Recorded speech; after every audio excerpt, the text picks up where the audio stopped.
Persons under 18 will not be admitted. What's up, everybody? This is Jeff. And Ben. From Toking with the Dead. And Still Toking With. And Still Toking With. Still Toking With is our live show. Yes. You can catch that every Wednesday. At 7 p.m. Eastern. That's Eastern time. Yeah, oh, yeah. If you live in fucking California, it's got to be 3. No, 4. 4? Yeah. They're only 3 hours behind. What about daylight savings? Yeah, well, fuck that. We'll worry about that one. Okay, so if you're on the West Coast, you're going to have to look up when 6 o'clock is out there compared to here. Which would be actually 7 o'clock out there instead of here. 7 o'clock? Yeah. Before this is over, I'm going to need a whole lot of serious therapy. You're all fucked up today. Another $1 for the swear jar. I'm always fucked up. You should tune into the show and see really how fucked up I can get. Oh, yeah. Well, opinions are like assholes. Everybody has one. And when you do tune in, you're going to see amazing guests like this.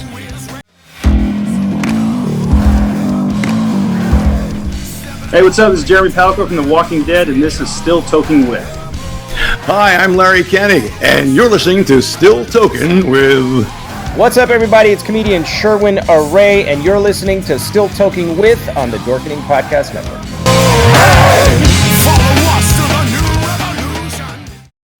Hey, what's happening, everybody? Welcome to another kick-ass episode of Wow! Oh, all messed up already.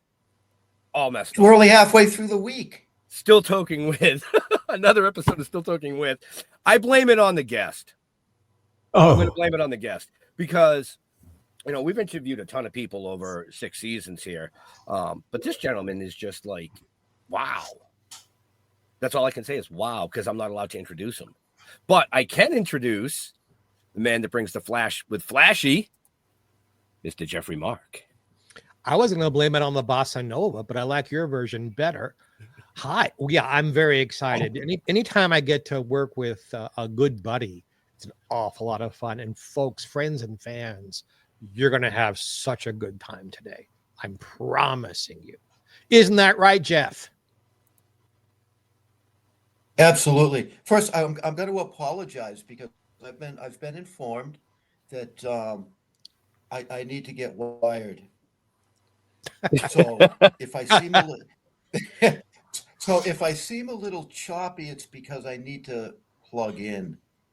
Apparently, I'm too far from Wi-Fi. I think that's what happened to me years ago too. I think that's part of my problem. I got to plug in more often. So that being said, I'm looking forward to chatting with this fine gentleman. I've seen him, I've heard him. I remember some of it. I don't remember a lot of it. But that voice, holy Toledo. Everybody's going to know this voice. Let's bring him in, Mr. Randy West. Hey. How you doing, Jeff? Good to see you guys. Hey, welcome to the show. Welcome to the show. Thank you. I haven't been toking as much as you have, but we'll toke together. Right. So that's good. I'm glad I'm holding off until after the show because that shirt would really fuck me up. Yes, it's made with mushrooms, man. Dude. So, I mean, I wasn't joking, folks, when I said this gentleman has done literally everything from radio to TV to stage to, you name it. But my first question, I want to bring this right up right away. Yep. Is how did somebody with such an amazing resume start working for the DMV as a traffic school instructor? Hey, you got to do what you got to do when you need to do it. Between gigs early on, I mean, there was a place to get an audience. You got 40 people in a room and they can't walk out because you're holding their driver's license. So there's an audience that can't walk out and won't heckle you. So there's no better room to be working. All right. Okay. No wonder there's so many crashes in LA. Thank you. I'll take that as a compliment. Did you actually? It is. Did you actually use material? Like, did you do comedy in front of these people? Yeah. Oh my God. Yes. Yeah. Please explain that. He wasn't just there as a civil service employee. It's hell no. comedy. It's comedy traffic school. That was the name of the school, Comedy Traffic School, and it was wonderful because we got to, dish and dirt on the way people drive. Go around the room. What was your offense? Following too closely. But I remember a court case in San Francisco where a sodomy charge was reduced to following too closely. But yes, and another 8 hours of that, and you had to sit there for it. You can see why we are very close friends. I can see it. Yeah, right. Yeah, but following way too close. I had to bring that up for multiple reasons, of course. One, because you've done so many things, but I saw that on the resume and I was like, wow. But my father-in-law, who has passed away, was also a driving instructor. Oh, so we used to hear some pretty wild stories. Oh my God, yes. It's unbelievable that people get behind the wheels. You talk to 40 people for 8 hours and hear their ideas of what it is to be driving and how they prepare to sit behind. I mean, it's unbelievable what people do. So it's surprising any of us ever get home once you're on the roads. True. And Jeff and I are both from Massachusetts, and you know what they say about us. You're a masshole. That's right. So, right. So can you drive a stick? Jeff has an accent there that you got a regional thing going on. Sounds very Boston. Was that what it was? Yep, absolutely. All right. Very good. Well, if you're from Massachusetts, I'll speak slowly. Don't worry about it. Randy, we have a fan watching named Joanna. Yep. She you know what? Give her a come on down. I think it would thrill her. Joanna, come on down. You're the next contestant on Toking with a new car. You are one of the very few humans who actually got to say that with Bob Barker. The show was on the air for 52 years. I'm one of a handful of guys who indeed got a chance to, answer when Bob said, "What kind of car is that, Randy?" And I would say, "Bob, it's a new car. We don't give away used cars, you idiot." No, I never did. Your showcase begins with a fabulous trip to nowhere. You'll spend 5 days and 2 lonely nights roaming the beaches alone on your fabulous trip to wherever. Working the Price is Right. I mean, that's a piece of Americana, and I was very honored. And a chance to do that with Barker. Barker started doing television before there was videotape. So he does a show, and it comes out to be 58 minutes and 32 seconds or whatever the prescribed, time is, without editing, without second guessing. It's just made it all so simple. You could just watch him gain a few seconds here, stretch a few seconds there, and damned if he didn't bring it in within a 10-second margin each and every day. It was phenomenal to work with a pro of that nature. Fantastic. I mean, I loved watching the show, believe it or not. I actually did enjoy watching The Price is Right. Well, I never watched too many game shows, but The Price is Right was one of the ones that I did. Today is the 10,000th episode of The Price is Right on CBS. Today is the air date for it. Wow. And that's a lot of episodes, and that's 52 years. It's quite amazing. And there's 10 years of Bill Cullen hosting it before that even. Way before that, before the 1972 incarnation of CBS with Bob Barker, Bill Cullen hosted it on NBC and then ABC. Exactly. So and Randy, who was the announcer for Bill Cullen on NBC? Don Pardo speaking. This is NBC, the National Bird Chasing Network. Don Pardo, you'll love this story. Don was a friend. He was doing the show for NBC where he had an ongoing contract, and Mark Goodson pulled the show from NBC and brought it to ABC. And he went to Don Pardo in 1956 or 7. I may be off a year here, and said to Don Pardo, "The show is such a hit. You do such a great job. I will double your salary if you leave NBC to come with the show to ABC." Don, at the time, this is the 1950s, was making $50,000 a year, which today would be like, $250,000 plus. I don't know the exact numbers. So the deal was, I'll give you $500,000. by today's dollars, to come to ABC. Don went home and told his wife, I'm getting double my salary, but I'm not going to take it. She almost left him because they argued every night, take the money. And he said, no, because the show will be gone in a year, 2, 3, and I'll be out on the street looking for work. I could work at NBC for the rest of my life. And he did. And he was right. Because he was right. The show in 1963 moved to ABC and a couple of seasons and it was gone. And Don became the local WNBC announcer for all of their stuff. And then when Saturday Night Live came along, there was Don for how many, for almost 40 seasons. Yes. Wow. Beyond The Price is Right. Don worked every week. So, and it made him a star because he gets some on-camera time there, and everyone knew Don Pardo speaking. And it was a thrill to be on Live at 5 and have Don be the announcer. He didn't announce my name. He just announced, the show came back from commercial, but just to be in his presence was amazing. Fantastic. Well, just so folks know, Don was under contract with NBC, which meant he sat in the announcer's lounge. Just stand by. He sat here at NBC. This is the sign from, yes. So he sat here until they needed him somewhere. And that could be recording a commercial, doing a show, whatever. So he's under contract in the building. So the local WNBC TV newscast, Live at 5, said, hey, he's in the room. Why don't we just have him announce the show? So coming back from every commercial on a local news program, you'd hear, back to Live at 5. He'd be standing there every 7 minutes doing an introduction. It was crazy. Bottom of the line, though, he stayed with NBC, had a deal for life. And of course, the highlight of it was meeting Jeffrey Mark at Live at 5. Now, yeah, I'm sure that's what he took to his grave when he met me. Now, that was a newscast. How did you get on a newscast? What was the felony that got you on a newscast? having a best-selling book. Well, I think it could be a misdemeanor, but yes. Yeah, when my first book came out, it did enormously well and led to a lot of things that are in my life now. Which book was that?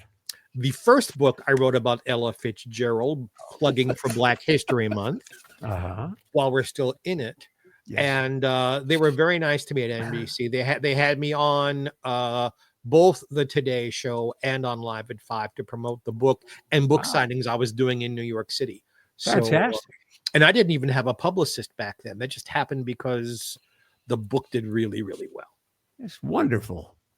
But it's the Randy Mark show.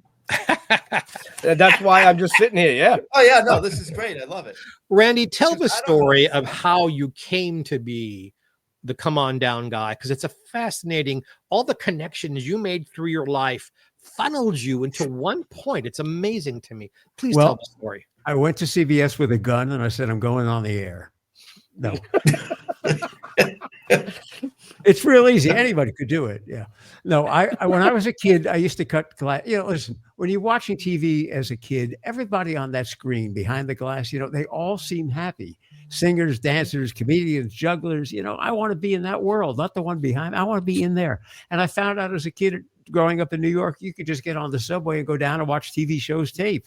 Yeah. So I went down there all the time and hung out with the announcer whose name was Johnny Olson, because Johnny was doing all those great game shows. What's My Line? Is to Tell the Truth, and on and on and on. And I must have sat there drooling because I just was fascinated by his audience warm up, the way he greeted the audience members and how he would read all this live copy without making a mistake. And I introduced myself and became friendly with him. I would go down, take the subway and meet him. And Randy, you want to do this for a living? Get yourself into radio when you get out of school. That would be great. And here's some of my scripts. Go home and practice. So we brought a relationship together in the late 60s, early 70s. I was a kid. And then I got into radio, and he moved to Los Angeles in 1972 to announce The Price is Right from LA. And I was working in radio and came to LA in a radio gig in 1979, went down to CBS, and he remembered me from 7 years earlier, which was quite a surprise. But now it's 2 adults. I'm no longer a kid in high school and college. I'm halfway, in the business doing radio. He's doing television, but he recognized my sincerity. And we used to go to lunches, and he taught me everything there is to know about doing that job. The psychology of audience warm-up, why you welcome the members of the audience the way you do to bring out their introverted selves so they're making a loud reaction to the show, laughing, they're uninhibited. That's the idea of doing a warm-up. And he gave me the secret to reading live copy without making a mistake, and that is he would mark it with an intricate set of slashes and circles and dots and dashes and arrows, the way, let's say, Beethoven's writing music. How do you know when you sit down to play his sonata that you're playing it the way he heard it? Well, all those notes and all those dots and dashes in a musical composition tells you how to play it, and you come damn close to the way it was composed. Well, Johnny taught me how to do that with copy. So I have his old scripts, and I can read them for you the way he read them because he taught me the way he marks the copy. So long story short, I'm in LA. We're friends. He's teaching me the business. I break into the business. He dies in 85. I'm carrying on with what he taught me. 85, he's gone. In 1999, I get a phone call out of the blue. Are you the Randy West who corresponded with Johnny Olson? Well, the dude's dead for 14. Well, yeah. Well, we're Penny Olson's, his wife's, nephew. We're closing out the house. They had no kids. And there's material here. You apparently shared letters back in. Yes, he kept my letters. Well, yes, he did. And he also kept 58 years of mementos from a massive career that started in the 1930s. So microphones and Emmy Awards and scripts and personal effects and press clippings, they sent it to me for safekeeping. Now, I'm holding everything this man ever had because they felt I would give it a respectful home, which I have.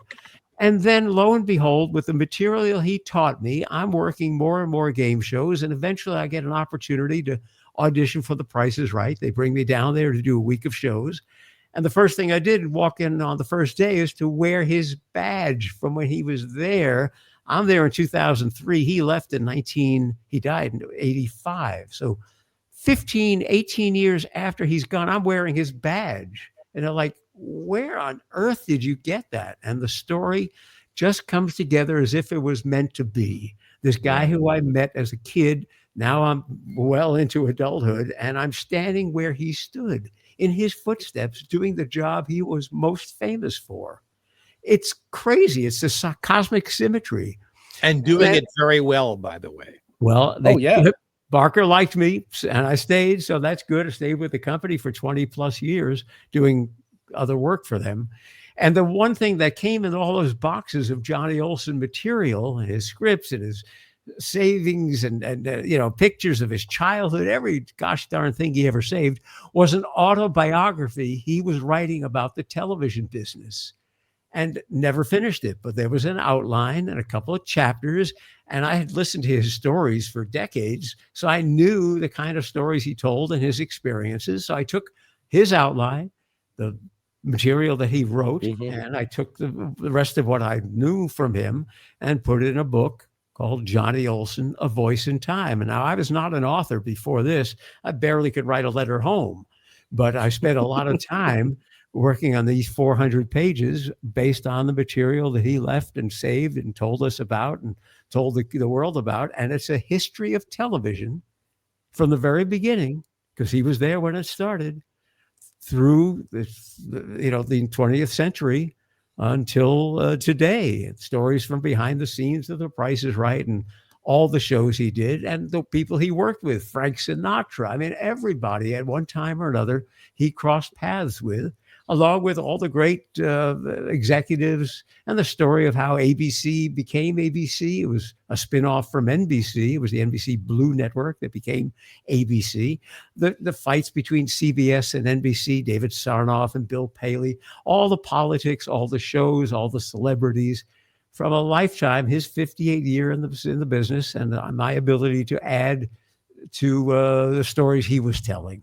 So I became an author. Randy, where could someone get that book if they'd like to purchase it? You have to break into my home in the middle of the night to find where I hid them. Or you could go to tvrandywest.com. tvrandywest, all one word, tvrandywest.com. I have my own domain. I'm the master of my own domain. He Yes. can autograph it for you and personalize it to you. And as long as we're holding real up quick, books, I'm going to break in here real quick. Please. For everybody watching or listening later on the podcast, just check the show notes up above or down below. All that information that they just gave you is there. So Randy's website's there. A direct link to the Amazon is there. But we prefer if you go to his website because, like Jeffrey Mark said, maybe he can autograph it for you. And I'm selling it less expensive by about $10 than Amazon. a bargain is a bargain with your name. Yes, Randy, friends, let me tell you now, if you act now, you'll also receive. Yes. But wait, there's more. Yeah, Steve Jordan is going to invade your home. He's just telling us. So be prepared. He said, I'll be there at 3 a.m. Yes. I got a gun. I got a gun. Come on. I've heard that about you. So as long as we're doing Plugorama, you have a more recent book. It's much larger than that. Well, it's not about size. It's not about size. As you know. Hell, it isn't. And would you please show it to us? Well, I've heard that in the men's room, book, but that's the book. different. Yeah. Oh, the book you meant. Okay. Well, this is TV Inside Out. Now, let me tell you, I'm at a point now after 44 years in SAG and after on television for just about 50 years, I have seen, you will never believe what I've seen. And I've written it down because I don't care anymore. You know what I mean? I got nothing to lose. So I've worked with, start naming people. You know, I shared a studio with Johnny Carson. I worked with Jay Leno. I mean, I worked all the game shows, Bob Barker and Gene Rayburn and all these folks. And I've told their greatest, craziest stories. TV Inside Out, flukes, flakes, feuds, and felonies. I mean, that tells it right there. So what happened the night Jay Leno was arrested by the LAPD on Hollywood Boulevard? Jay Leno was on Hollywood Boulevard. He gets arrested by the LAPD for vagrancy. They thought he was dealing drugs. They rode him around in the back of the black and white unit all night long. He's doing comedy for them. It's a crazy story from his mouth. Jerry Lewis once threatened Joan Rivers' life. I mean, threatened her life. She went out and bought a gun. That's how threatened she felt. And, so behind the scenes, you guys are pretty psycho. I'm sorry? He didn't hear you, Ben. You guys are pretty psycho. Yes. Behind the scenes, actors are psycho. Yes. Oh, God, yeah. Well, this is where the psycho people meet. Let me tell you exactly why. It's real easy. You don't understand why the insanity in television is greater than the insanity anywhere else on the planet. And that's because people think they're successful if they make a lot of money and become famous, right? If I said to you, what would be a success? How would you make yourself a success? Well, I'd be rich and I'd be famous. Then my life will be wonderful, right? Well, what happens if you think fame and fortune will make your life wonderful, and then it doesn't? In fact, all it does is complicate your life, and your misery is even worse now because the fantasy that it'll all be better isn't true. Now you're really depressed, and now you start looking for another way to feel good. Alcohol, drugs, sex. That's when people go off the rails. So Red Fox, when he was doing Sanford and Son, ran around NBC with a gun in his pocket and pulled it on a couple of executives. And that was the end of the Sanford and Son show. When he pulled the gun on executives, we need him out of here. Done. Show is a hit. Canceled, though. Can't deal with that. And the story of Bill Cosby and his sexual exploits, known for 15 years before the public got into it. Everyone just denied it. Well, he's Bill Cosby. He's the great American father or whatever. I can vouch for what Randy is saying. If you were in New York and you were anywhere around 30 Rock, meaning the people there knew who you were, the stories, because 30 Rock is in Manhattan, Rockefeller Center. Bill Cosby's show was being shot in Brooklyn in the Color Studios there. Right. And the gossip about what was going on and how management was either completely ignoring it or didn't know and gossip. So those of us who were there, we knew all these stories way before anybody else heard about them. So Randy is absolutely right. 15 years It was That craziness started doesn't before word surprise got me. out. Yeah, that doesn't surprise me. Mhm. I mean, it seems like almost every year something new is coming out from actors, actresses, musicians, Hollywood, that the public is just learning about. But when you dig a little deeper, it was known 10, 15, 20 years ago. Right. Randy And has go ahead. Randy has so many stories, and I'm forgive me, it's my buddy. Yeah. This book is huge and thick, and 500 pages. It's like the Manhattan of phone book. long pages like this, and he's got a part 2 he's working on. There are so many more stories yet that he can fill up another book like that with these stories. So let's hear it for Randy and his research and these books, because they're wonderful. Well, I'll give you, I mean, Betty White and B. Arthur, 2 of the Golden Girls, 2 of them hated each other, could not get along. Well, Betty never hated anyone, let's put it that way. But B hated Betty. And they didn't speak between lines, you know, and it's a cut. We'll get back in a moment, reposition cameras. The 2 of them never spoke. Never spoke. There was a real bad blood between them. Yes, there was. Yeah, it's. I mean, Johnny Carson. Now, here's a story I traded on for 15 years, and now people are starting to talk about it. Johnny Carson had a granddaughter that he refused to acknowledge because she was biracial. So you have Johnny Carson's son, who was living off of Johnny. He was a golf pro. He was not making any money, but you didn't need to. The faucet was running pretty fast. He got all the money he needed until one day Johnny found out that he's dating a black woman and said, you need to cut that off right now. Well, I can't, Dad. It's not that easy. We have a child together. You what? So in order for him to continue to be on the dole, so to speak, from Johnny, he had to leave the woman, disavow her, and disavow the child. He had to pay child support of $500 a month, which is like nothing, okay, until the kid reached 18, and then $0. And Johnny left, I think it's like $71 million or something in his estate. Not a penny went to this girl. And now if you go Google, she's now yelling and screaming about it because she wanted to, after Johnny died, have people know how she suffered. So here's a wealthy man with a biracial child. His white son, was dating a black woman, and he has to write his son out entirely unless he gives up the wife and kid, and that's what he does. So Johnny was a happy man to watch on television, but a very difficult man behind the scenes. And you know him and Joan Rivers. That story's been told a million times. And then Joan turns around and says to me, oh, Johnny and I had a one-night stand.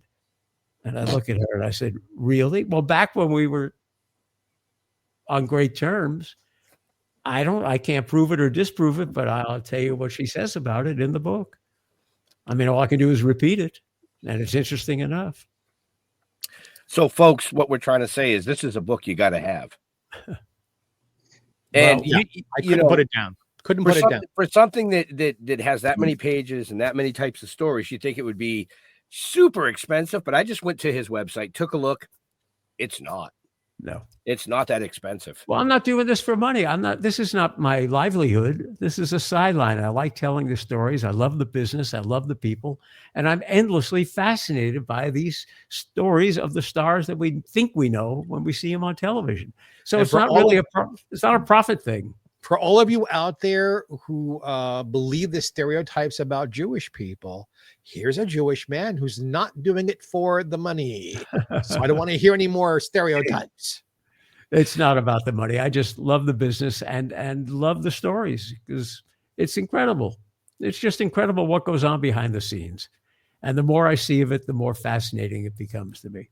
It's crazy. And Bob Barker, as much as I love working with him and always will remember because he was very kind to me, we all know there was all sorts of hocus pocus and nonsense going on behind the scenes. There were models who were suing him. The director was fired and then filed suit for, wrongful termination. There was a lot going on behind that scene. And all I did was just keep my head above the water. stay the hell out of it, which is a lesson I had to learn the hard way. Because when people around you are fighting and arguing and there's stuff going on, it's hard to just turn away, take no side. Well, Randy, don't you think so? Hey, I don't really know what to think, and walk away. I'm not getting sucked in. You're working on something now that we should be talking about.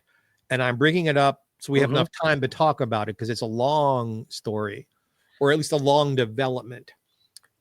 For baby boomers and maybe people above and below them by generation, a very famous phrase that we heard on television a lot was from Television City in Hollywood. And then the show would start, whatever it was, the Carol Burnett show, All in the Family, Red Skelton, or even going back to the 50s, Shower of Stars or whatever. Jack Benny, Danny Kaye. So I will give a brief history so you can tell your stories. Sure. When West Coast broadcasting became a thing, because until they had a coaxial cable, I know, folks, before Wi-Fi and before satellite dishes and before everything we think was always there, it wasn't always there. And if you did a live show from the West Coast, they had to film the television screen and send that film to the East Coast because you couldn't broadcast across the country. Once you could, CBS bought what had been Gilmore Field, which is where the Hollywood All-Stars played baseball, and built this state-of-the-art Television City from Hollywood thing. And it became an icon in Hollywood. Even if you weren't on CBS, people rented space there because the studios were so good. And as recently as November, we had Randy's and my dear buddy Peter Marshall's memorial service on the same soundstage where they do Dancing with the Stars. Right. So it's still being used, but things are changing, and they're changing because of, where are you? That guy over there. Things are changing for the good because that guy got involved. So Randy West, tell us how you got involved, why you got involved, and what you're doing now, because I find it fascinating. Well, it's, again, more of the passion. They built Television City in 1952. They broke ground before you could get a television show to the East Coast. As you said, you had to film the screen. And there was no videotape back in those days. 1% of American households had television in 1950. 1% of American households had television. So they turn around and they buy 25 acres of land and they build this monument to the future of television at a cost of $35 million, which today is $500 million. Banking on the future, a $500 million palace of television production, looking forward to the future. So it's been operational for 70 plus years. All in the Family, and I mean, thousands of Carol Burnett and The Price is Right and Match Game and Jack Benny and Danny Kaye and on and on and on. All the great shows you've loved your whole life. It came from Television City in Hollywood. And now CBS sells the property because they're getting out of the real estate business. They've sold a lot of their properties, including BlackRock, the big office building in New York. So a company buys it and decides they're going to redo the whole place because it's old and it could use some upgrading. And I find out that they're going to fool with the original 4 studios that were built in 1952, the original studios. And wait a minute, wasn't that given cultural landmark status? Yes. Well, wait a minute. How are they going to screw with that? How do you do that? It's a landmark. So I go down to say exactly what's going on here. And they show me the model of what their plans are. Well, we're going to take those 4 studios. We're going to break through the ceiling and add another floor to them. And then we're going to combine these 2. And then we're going to push out the wall. Wait a minute. You can't do all that. Well, our architect is working with the attorneys. And blah, blah, blah. I said, no, wait a minute. You can do whatever you want in your mind. But if you do that, I will bring 100 CBS retirees who worked this building over a 70-year period. I'll bring them down here. And who knows, maybe some news cameras will show up. You don't understand. This is the cultural tapestry of America. Start naming television shows. You have 25 acres. Go fool with the other 24. Leave these 4 studios alone. They have history that's recognized by the state of California. It's a landmark. So I got in their face and told them, you can't do that without repercussion. Well, they had other reasons to go back and change their plans, and they changed their plans to include what I was advocating for, which is to keep these 4 studios. Mhm. I shot my screaming match and got in their face, and they got a phone call out of the blue. This is Brian at Hackman Properties. We had that great conversation about first reservation. Would you like to come down? Please be our guest. Come visit. I'd like to tell you about our new plans. I go down there, and lo and behold, they're leaving the 4 studios alone. I fought hard and managed to save these 4 studios. And I said, that's 95% of what I wanted. He said, what's the other 5%? And I gave them, well, when you do this, don't do that. Done. Handshake. Now, will you do something for us, Randy? What can I do for you? Go down to City Hall with us and advocate for us to get the approval to do the other 24 acres.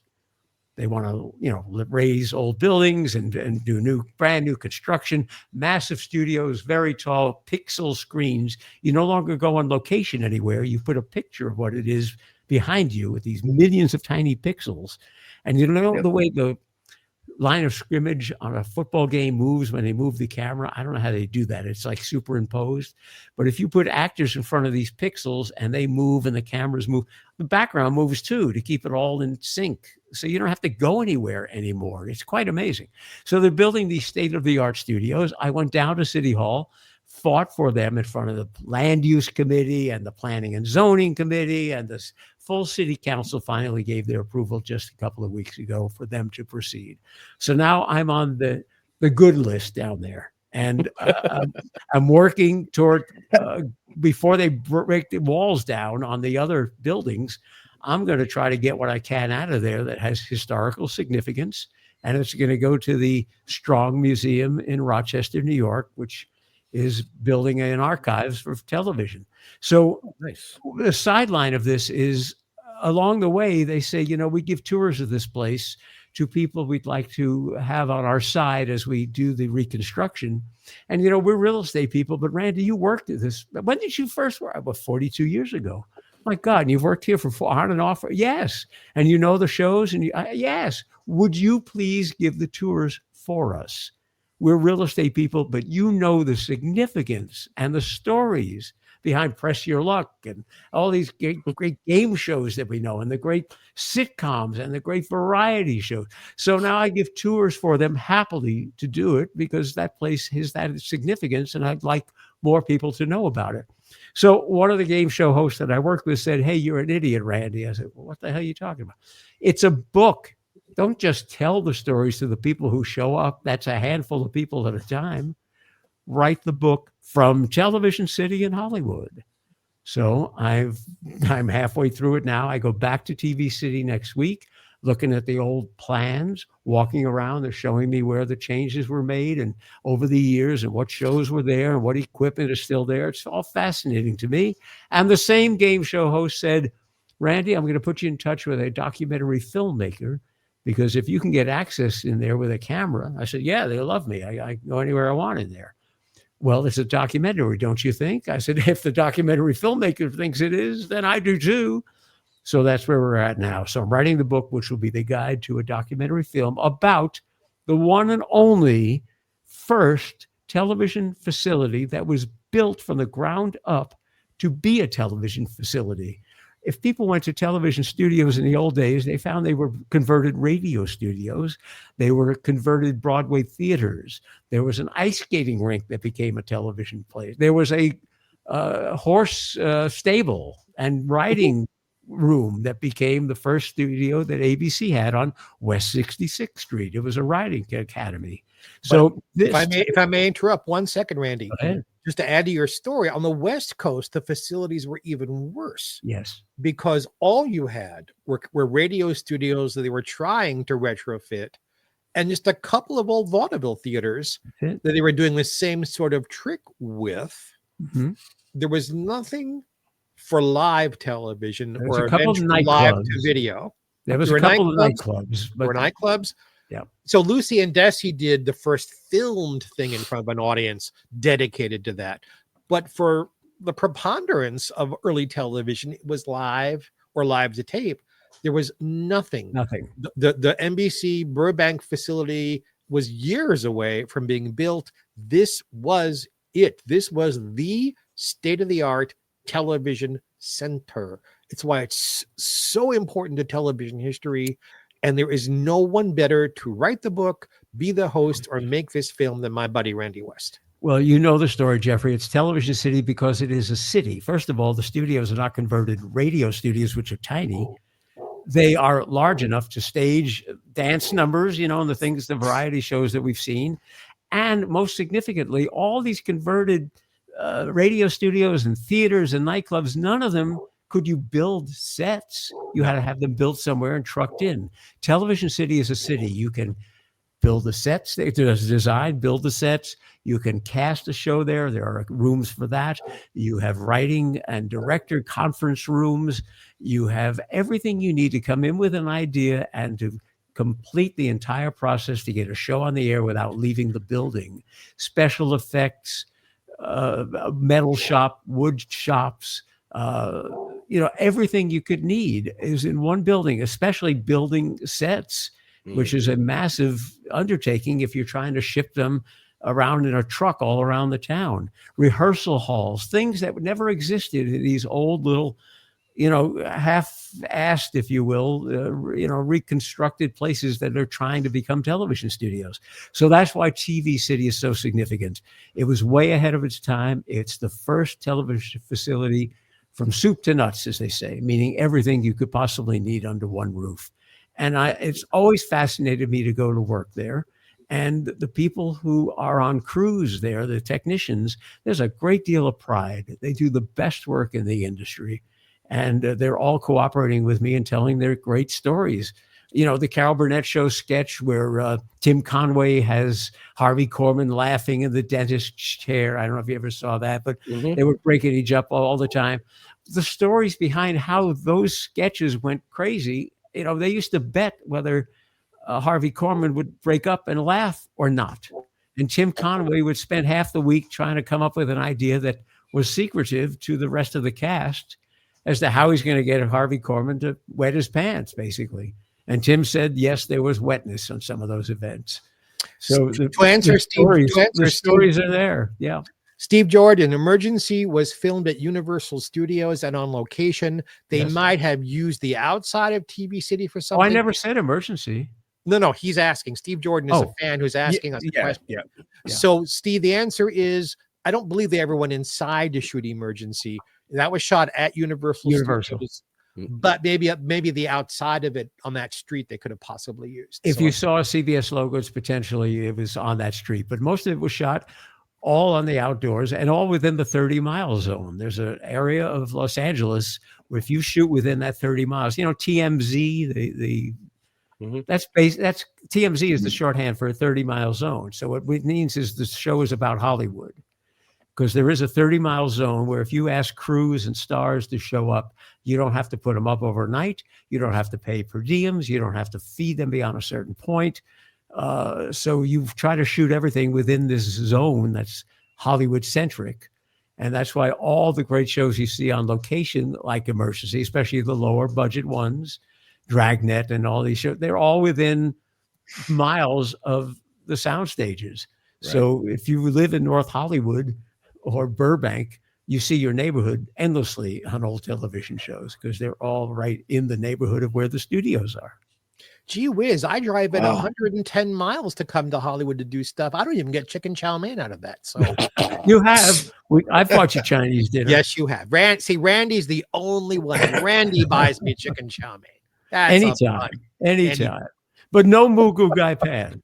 No, that's a little too expensive for the budget. Yeah, Mugu Gai. And I don't like egg foo young because it's not egg, it's not young, it's just foo. Hey, this is the kind of jokes that kept me out of the big time. I want you to know that. Yes. Mike H66. Yeah, CBS has sold BlackRock in New York. They've sold Television City, and now they're selling, or they've already sold the Radford lot out in Studio City. They don't want to own these things anymore. They're out of real estate. They're out of the real estate. It looks better on the books to rent than it does to buy. So And CBS sold Television City, but they're still there. They sold Radford, and they're moving more of CBS people onto the Radford lot. They sold, as you said, BlackRock in New York, and they also are selling what people know as the Broadcast Center in west side of Manhattan. It's an old on block. 10th Avenue. Yeah, it's a block long. It used to be a dairy where Captain Kangaroo and the News used to come from. And 60 Minutes, and yes, all those great shows. They're selling that as well, or already have. They're out of the real estate business. So now that we've learned all kinds of amazing things about you this evening, I have another question. Wow. Yes. You like to play Simon Says, I hear. Wow. There's a fascinating story. Oh, my God. When I grew up, and Jeffrey knows the name, Sonny Fox was a kids show host, and he used to play Simon Says with kids on a television show. Now, my agent calls me one day, and he says, I got a gig for you, $2,500. This is 20 years ago. $2,500 to go to Palm Springs. They'll pay your transportation. $2,500 is the talent fee to go play Simon Says with 1,000 people, because it's a company event, you know, and it's an after meal. They want to wake people up after the lunch, and then they're going to go and have sessions and seminars or whatever. I said, $2,500 for half an hour of work. I mean, yes, but I don't know how to play Simon Says. I mean, I know how to play it, but I don't know how to officiate over it. And my agent says, come into the office. So I go over there, and he says, don't you remember Sonny Fox? Well, how did that go, Fred? So within 10 minutes, I learned how to officiate Simon Says. And I went to Palm Springs at the Marriott, and there were 1,000 people on the golf course, the large grass area. And I'm going, as Simon Says, touch your toes. You put your hand here, and people will touch their toes because it's the other way around. I say Simon Says, touch your toes. You're supposed to touch your toes. But if I put my hands up here, Simon Says, touch your toes. Most people do this. Okay. So there's a lot of misdirection there. And you don't just do it like that. Simon Says, put your hands in your ears. Simon Says, cover your mouth. Simon Says, touch your toes. Or as Sonny Fox would do, Simon Says, do this. Simon Says, do this. Simon Says, do this. Do this. Out, out, out, out, out. Simon Says, do this. Simon Says, do this. Out, out, out. It was that fast. It's the fastest. And of course, Randy's the perfect person to do it. So as I've got 1,000 people, I can't call the people out. Sonny Fox did it with 20 kids. So they had employees of the company spread out all along this golf course watching a group of people. Because I'm on a PA, they could all hear me and see me, but I can't tell you who's out. And Simon Says, do this, do this, do this, do this. Bing, bing, bing, bing, bing. Suddenly 100 people disappear at a time. It was crazy. So that was the best $2,500 I ever earned. That was just wonderful. Yeah, it was just one of those little things that I found in your resume. And I was like, that's actually pretty funny, man. I need to talk about that. Yeah, no, it's great. If you're open, I mean, it's just, how did you get to do whatever it is, Randy? And the answer is never say no. Do you know how to do? Yes, I know how to do that. And then you go study and learn how to do it. Can you announce a award show? Well, yes, I can announce an award show, whatever it takes. And, I'm the same way. I've never said, no, I can't do that. I've always said yes, and then figured out how to do it really quickly, because you never turn down an opportunity. I mean, Jeff and I are perfect examples of that right there, Randy. We both come from construction backgrounds. We both have some writing knowledge. We're both Golden Poet Award winners. We've been friends for 38 years. And with a writing background, we started writing a novel. And somebody said, this would be a great comic book. Well, I don't know how to do comic books. So we found an artist and we produced comic books out of this novel. Then it spun to a live TV series. I don't know how to act. Well, we were building sets, like you said. Yeah, still don't. We still don't know how to act, but we did learn. We learned a lot. We learned how to build the sets and do the lighting, and we just released our first animation about a month and a half ago. Hey. And the reason I bring that up, folks, is for those of you still watching, tomorrow night at 4:20 on our YouTube channel. Friday. Of course. Friday. Oh, today's Wednesday. Why? I thought today was Thursday. Sorry, I lied. Friday. Gotta wait 2 days. Oh, you're a mess. But today. anyway, Yeah, Friday. I don't know. Friday. Yeah, I don't know where I was going with that story because So what happens on Friday? Tell me again. Our animation is going to be released on YouTube. Oh, great. Yeah, At we were running 4:20. it. Yeah, at 4:20. We were running it exclusively someplace else. But Needs more exposure. yeah, we want to try to give it more exposure. So That's great. And I like the 420. I get that. Yes. Congratulations. I hope it busts YouTube's server. I do too. You know? But we do it for But yeah. fun. Like you said. It's I know. not about the I'm money. glad you said that. No, and it's being from Boston. Don't ever tell me that I can't do something. Right. I mean, a quick funny story about us. You brought up TMZ. Well, the name of our book is Toking with the Dead. Okay, so it's zombies and weed. Just a quick backstory. Originally, it was The Toking Dead. We got our trademark, but we were opposed by AMC, Robert Kirkman, and The Walking Dead. Wow.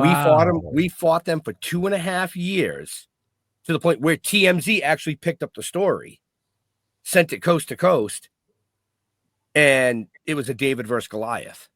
Wow. But here we are 6 seasons later, still doing this part of what we do. That's great. Yeah. I love that. But back to you, because the show's about you. I stole 5 minutes. So. That's okay. Okay. And as long as we've stopped, Mike H, CBS isn't going to build anything. They're only going to be renting. And Steve Jordan's asking, is that 4:20 Pacific or Eastern. Eastern? Eastern time, Steve. Eastern. Yep. So 1:20 Pacific. And if you're in between Pacific and Eastern, fill it in. Yeah, if you're a Mar-a-Lago, it's like 11:45 or whatever. Right. And there's no one in the place. Anyway. Yeah. And if you're viewing us from Australia, which we do have people from Australia that are watching, it's tomorrow. Well, I'm going to Australia because I want to see the toilet go the other way. It's I don't know. I think I'd be afraid. it's all going backwards. I don't understand. The water's turning the wrong way. It's true. I have seen that. So NASCAR in Australia, that I'll be taking right-hand turns. Wow, I never thought of that. Wow, man. You have to sit on the right side of the car then. Right? The wrong side. I went to England. I was so nervous about driving on the quote unquote wrong side of the road that I hugged the wrong side of the road so tightly that I rammed the car up on the curb, blew out 2 tires.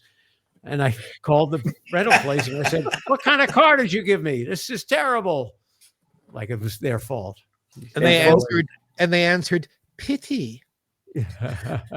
Folks, that's how he became a driving instructor for the DMV. Well, now the truth comes out. Exactly. Now the truth comes out. Randy, you've been so involved these last several years with SAG-AFTRA, which is our union for actors in television and films. What are you? I mean, you're there every time there's any kind of a strike. You're there with the picket sign, and you're there. Your presence, like the union has almost every night of the year something going on. Randy is at all of them. Where do you find the energy? And would you want any kind of? I've never asked you this. Would you ever want leadership in the union? Would you ever want to be one of those people who kind of makes things happen? Only if I thought there was a vacuum. Now, Kate Linder, who's 42 years on Young and Restless, is a good Our friend dear of friend, mine. yes. And she's heading the performers governorship. So there's good people there. I don't need to do it if there are good people there. I'd step up if there weren't, but there's a lot of people with better skills, organization, and the leadership than I am. But yes, tonight in about 2.5 hours, I'm going to be at a conference about reality television called "You Can't Write That Stuff," or "You Can't Write this stuff like that," or something like that. So it's about reality TV, and that's this evening. You talk about strikes. Wednesday next week is a strike at Warner Brothers because it's over 2 years that we don't have a contract for video game voices and images. Mm-hmm. They borrow people's faces. through AI, and we're looking for the same protections against AI that we won a year ago for theatrical productions.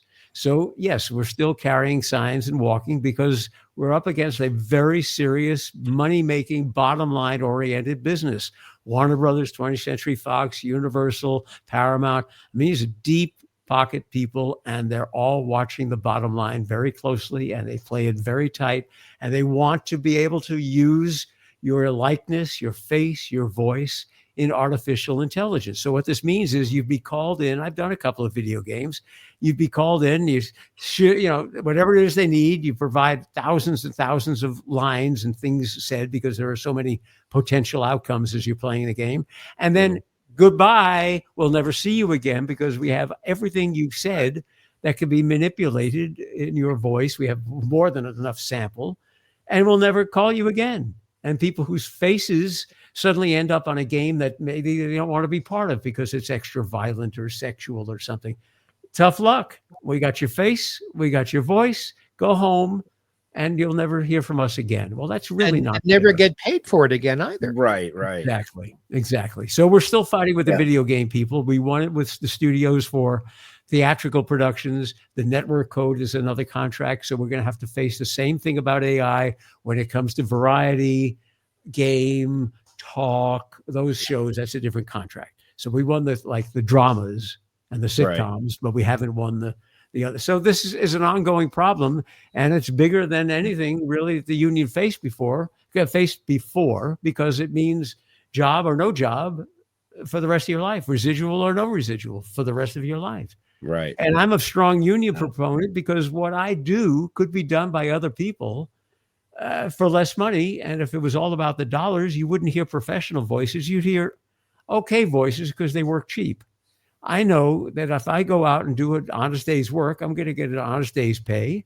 I'm guaranteed a place to change my clothes because otherwise, hey, go change in the men's room, right? I'm guaranteed some certain minimum requirements that you wouldn't, as an individual, be able to bargain for. Right. Right? Oh, I want this. Well, screw you. To hell with you. Right? So now there's a certain amount of decorum and respect shown because of the union. I'll give you one more thing. When I joined 44 years ago, they said, it's great. You're going to build a pension. I'm like, what the frick is a pension? What do I care about? I'm 20 years old. What a pension? Well, lo and behold, you work a whole life, and when they're done with you, you don't get a boatload of money, but you get money because a pension, it's a rightful thing. There aren't that many, if you work civil service, teacher, doctor, what can I say? Ambulance worker, fireman, there are pensions, teachers, but in a lot of industries there aren't. And if you gave your whole working life to a job, it's a nice thought that you'd be able to survive when the work dries up.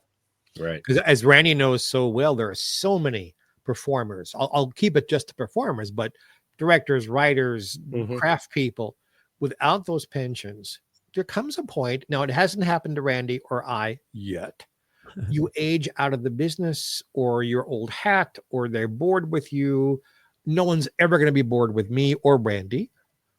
So it's going to be old age and disease that stops us, because we're going to work. We're going to work 3 years after we're in the grave. We're still going to be producing new stuff. Hey, I'll do it. I'll be saying to the bodies next to me. Yeah.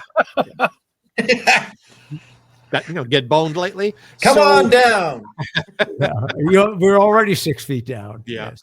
But there are a lot of people, famous people you guys out there love, who are living social security check to social security check, who don't own homes, who don't own cars, who, they're scratching and surviving. And the unions help people not to have to.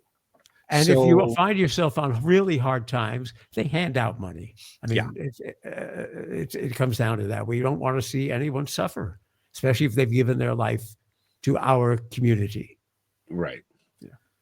Yeah, there's a performers fund for performers, and there are other funds for it. But again, that's why we need the unions and people like Randy, because most folks, why should I do all that work for nothing? Why should I show up? Why? Because there's a whole community of people. And if everybody had that attitude, we'd be fucked. And Randy is one of those kind people who gets involved and gets shit done to help other people. Well, this television city thing, this TV city thing was a real passionate play that I made. And I'm glad I was able to do that. The other thing about unions and the Television Academy and all these fraternal organizations, like I'm going tonight to learn more about reality TV. You know, there's an education component to the whole thing too, which helps to, you know, keep you informed, sharpen your skills, continue to keep you employable and at the cutting edge of knowledge and of what's going on in the business. So it's not just I work this little area. I know about the industry at large, and I can only get that through an educational program where people are talking, you know, panel members and discussion, and then the socialization that goes on, you know, the informal networking. You know, you learn so much. You and the free booze. And the free food and booze is, I mean, that's goes without saying. Oh. I mean, I heard reality TV is just not so real.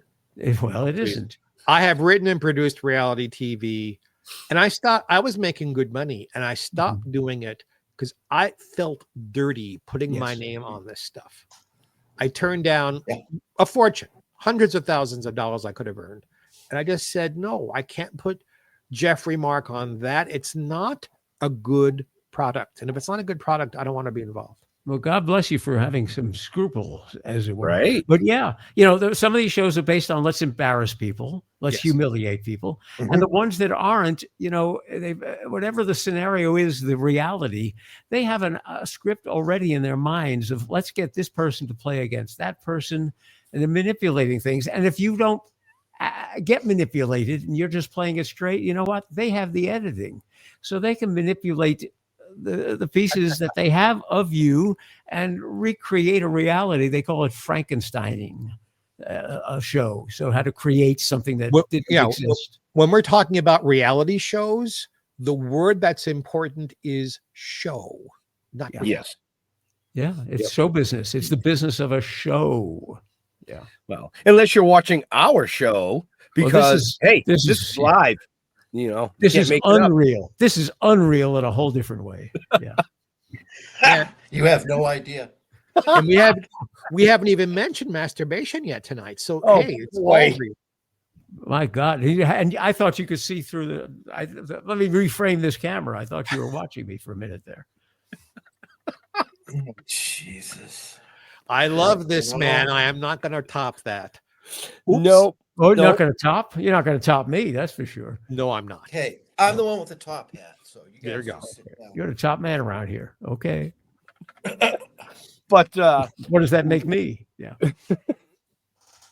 I don't know, with that shirt.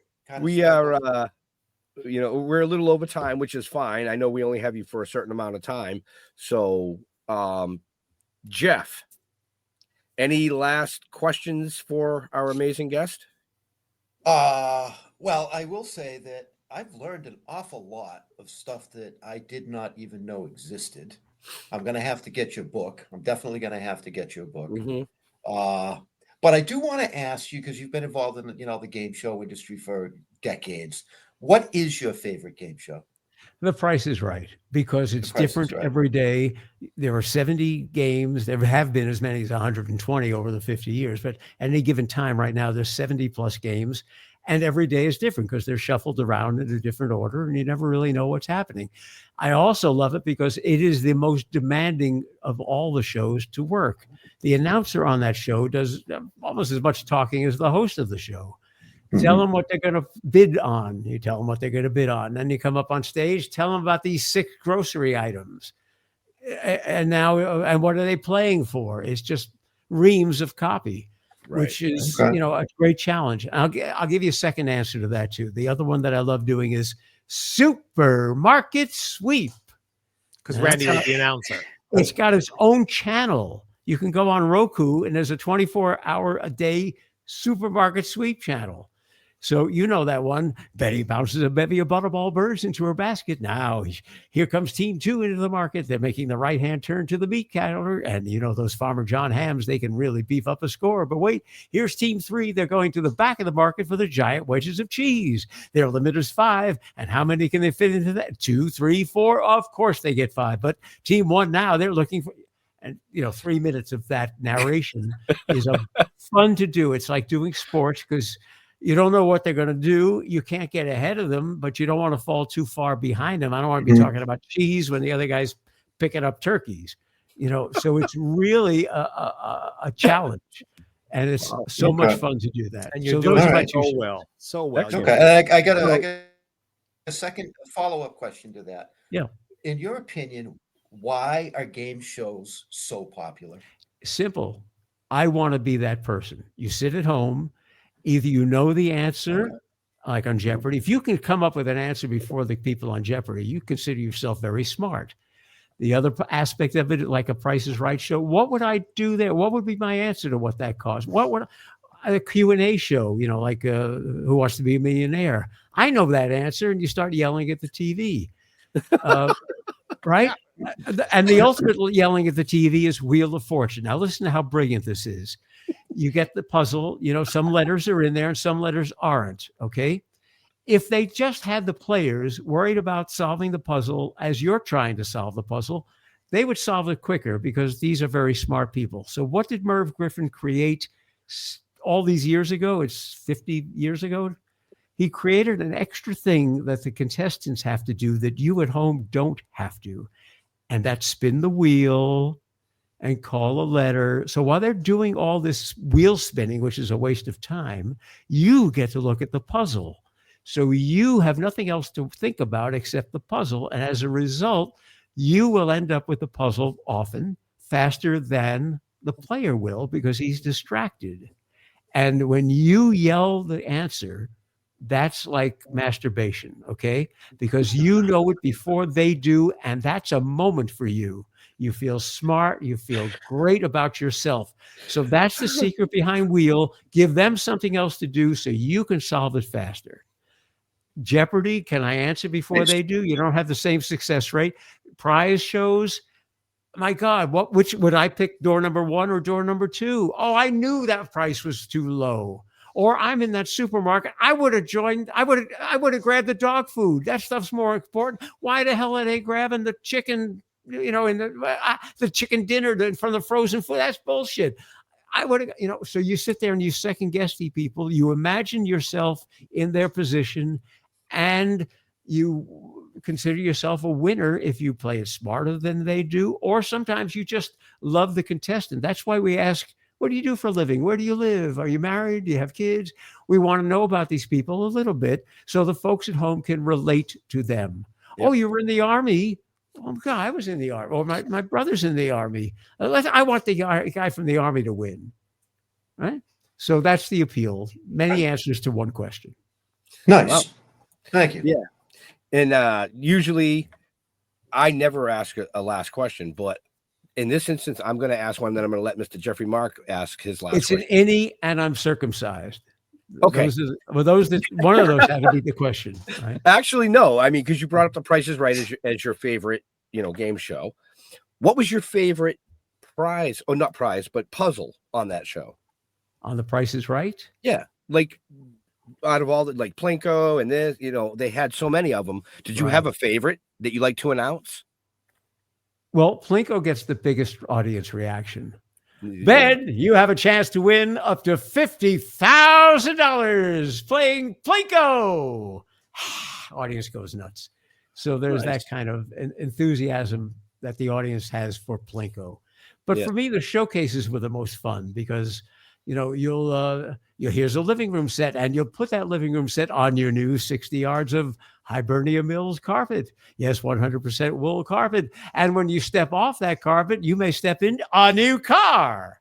So I like the way those story. It's kind of like a story gets told. One thing leads to the other. And those were fun because you could have, but wait, you'll also get another, there's a drama and a song almost to the way that you do those.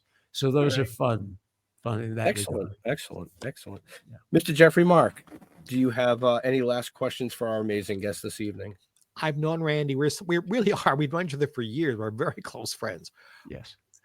Could you, I know your time is very limited because you have to go. I have to go to this thing. Yeah. Yes. Can you pick one or the other for those of you who don't know, Randy was not only working in show business, in-game shows.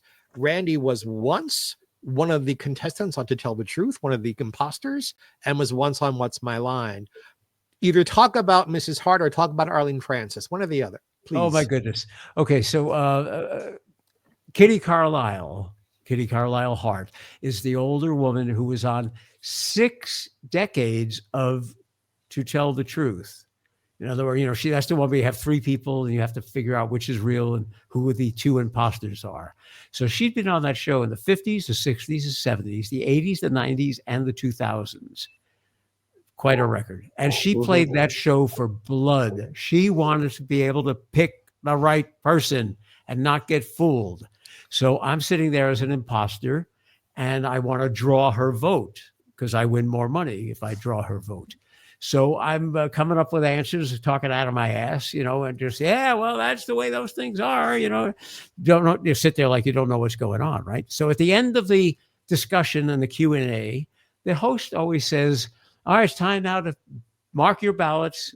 Is it number 1, number 2, or number 3? So I'm number 2. I'm an imposter. But as they're saying that, Kitty knows that she's got 10 seconds where she's not on camera because they're looking at these 3 people. She picks up a freaking pair of binoculars. She would call them opera glasses, but they're binoculars. And all I see is her staring at me, because people who lie tend to look away. So I just stared back at her and smiled. I drew her vote. And at the end of the show, she came up to me, they roll the credits and then I cut, that's a wrap. She comes over to me. She says, I was sure it was you. You stared right back at me. I said, hey, I'm here to fool you. She says, well, you did. So that was like a great moment. I got to fool the grand dame of To Tell the Truth. Yeah, I knew Mrs. Hart socially. She would, believe it or not, was a fan of my work. Wow. But I never got to work with her like that. That's just To Tell the Truth was my favorite game show growing up. And you're so lucky to have known her. She goes all the way back to Broadway and opera, and she with the 3 Marx Brothers. She was involved with everything that happened in New York society and theater. That's my question. That's my question, Okay. boys. Excellent. Thanks. So, folks, on that, I am going to wrap the show up. Randy? Yes. Where do you like interacting with your fans and friends on the social medias? Well, I love you to go to the website, which is tvrandywest.com. Learn all sorts of fun stuff and see the books and see a lot of narrative. I also write a tribute to Johnny Olson. There's a tribute to Charlie O'Donnell, who was the announcer on Wheel of Fortune. So people who have been significant in my life, Jay Stewart, I write about them on the website. And for Facebook, TV Randy West. So facebook.com/TV Randy West, just like the website, tvrandywest.com. So read about me there and we'll see you online. And thank you. Excellent. Thank you, guys. You're welcome. Mr. Jeffrey Mark. Yes, sir. Mr. Jeffrey Mark, the one and only. The one and only. Well, I'm on this My show brother from another. Yay. And I'm so pleased. You can catch me here every week. I have Jeffrey Mark Plays Ella as a podcast and a radio show every week. I'm going to be on Friday. For those of you who are in the Seattle area, I'll be on Manson Mitchell talking about the history of the Oscars for an hour at 10 o'clock in the morning Pacific time. And new books coming out. And I've got important things to announce, but they're not quite ready yet. But there's really cool stuff coming up with me, and I love being here with you. We love having you. Hef. Yeah. Oh, that's you. Is that an H? Yeah. Go to stilltoken.com. Everything's there. Stilltoken.com. And don't forget, Friday, 4:20 Eastern Time, the animation will hit YouTube. So you can go watch that. And if you're in our area out here on the East Coast, up in the New England area, next weekend, not this coming one, March next weekend, 7th, 8th, and 9th. 7th, 8th, and 9th, we will be in Boxborough at the Northeast Comic Con hanging out, doing our thing, and kind of messing with people because that's what we like to do. Absolutely. So, like Jeff said, stilltoking.com is where you can find out everything you need to know about us, from the novels to the comic books to the animation to the TV series to this amazing show. All our shows are archived there, so feel free to go back and watch them. We want to thank Randy for taking time out of his busy schedule to come hang out and reminisce about just a shit ton of amazing things. That's all I can say. I mean, I can't pick a favorite part of the show. Yeah, I can. It was the Simon Says thing. But in all seriousness, folks, to all our veterans and first responders, we want to thank you for doing what you do so people like us can come up here and do what we do. Stay safe. We'll see you next week. We are out of here. Hey.